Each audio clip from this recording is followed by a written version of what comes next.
That, of course, is a very important piece of news, and we will be waiting for that heartening piece of news, Captain Wadia. In fact, we're withholding the names of the pilots so far, but they had almost 8,200 hours and 1,100 hours of flying experience. So these are very experienced pilots, isn't it, Captain Wadia? It is, absolutely. I would say the aircraft was fine. The pilots were well qualified and well trained. So I don't, because what sort of emergency they face at that point in time, it is very difficult for us to speculate, especially at this point in time. Let's wait for more information to come in. We will find out whether, as you suggested, it could be a bird hit also, or it could be some mechanical failure, fuel starvation, or some such technical problem. And we'll have to wait for answers on that front. Right. Mr. Sivaraman, are you also surprised that this happened with a Dreamliner? I'm really surprised because Dreamliners are so perfect aircraft. And as Captain Wadia said, the pilot has been driving his level best to land the aircraft. One could see that in your visuals. And so something very serious has happened, which I think only investigations can prove. Otherwise, it's an aircraft which normally, even if one engine fails, they can easily come back and land. And even if, for example, the elevators fail, the pilots are trained to somehow keep the aircraft in balance and bring it down. So the pilots are very qualified here. So we have to wait for the investigation, particularly the recovery of the DFDR and its decoding. Right. Let me now go across to Mark Martin. He's joining us as well. Mark, considering present technologies, and I'm assuming it would be quite easy to find and identify and secure the flight data recorder at this point. Maybe it will be done in the next few hours. So do you expect a preliminary analysis of the investigation into the crash by later this evening, perhaps?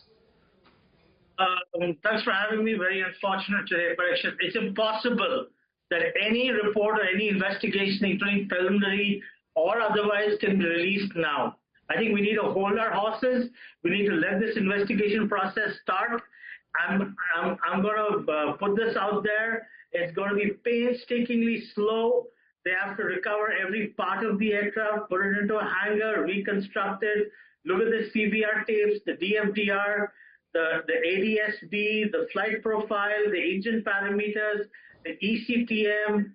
Every single element of record has to be brought together, investigated, studied, and only then you can come up with even a preliminary report, because it's even a preliminary report for this, an incident like this will be at least 300 pages, where the final report should be at least 2,000 to 3,000 pages. Okay, so you know, and I'd like to caution and be very, very clear, despite whoever's out there, please do not speculate. The pilot is no more, the co-pilot is no more. Let's respect the dead. From what we know, this guy tried to take off. He obviously, my guess is that there was he had a power assurance issue. He tried to open power, go to MCT. He couldn't get the climb thrust he wanted. We don't know why that happened. Let's not speculate. Let's get to the bottom of this investigation.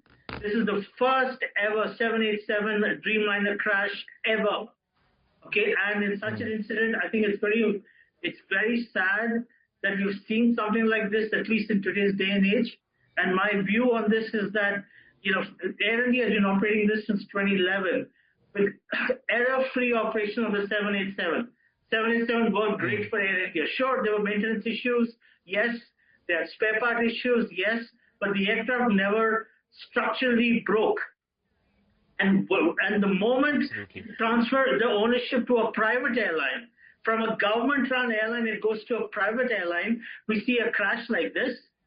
I mean, doesn't that say something? Ever since Air India went to Tata Singapore Airlines, it has been an utter disaster. We have seen everything from air turnbacks to lavatories getting clogged, to Air India pilots being fined the highest in comparison to any airline. This is an Air India that's a private Air India. It's not a government Air India. We criticized Air India when it was part of the government. What about now?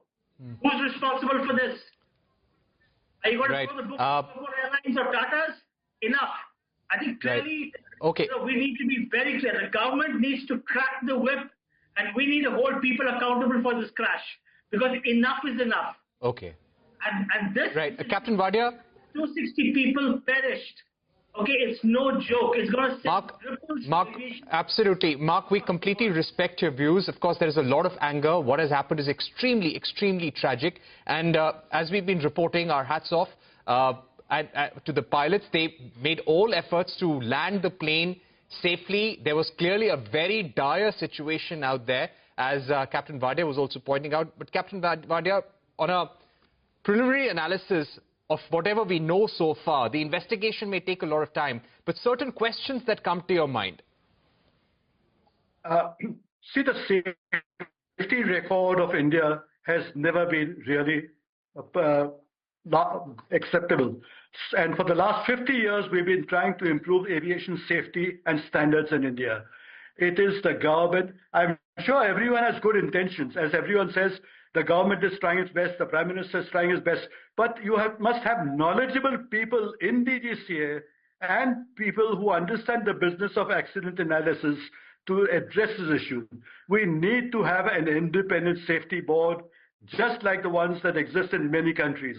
In India, it has existed tooth and nail by the DGCA, and the system of safety in India needs drastic improvements.